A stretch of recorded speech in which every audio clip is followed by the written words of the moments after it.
Alright guys, a quick one. Here, I'll detail how to change Google Assistant voice.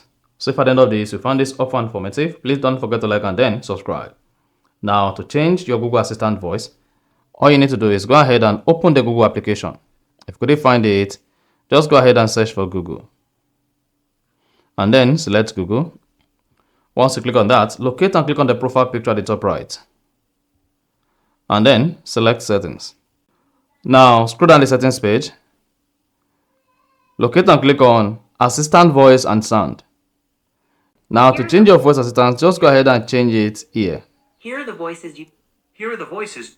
Here are the voices. Here are the voices you can pick. Here are the voices. Here are the voice. Here are the voices. Here are the voices you can pick for your Google.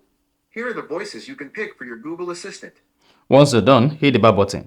Now when next you say, "Hey Google, what's the time?"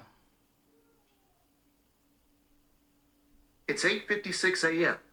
You see that? So that is exactly how to change Google Voice Assistant on your phone. So if you found this offer informative, please don't forget to like and then subscribe.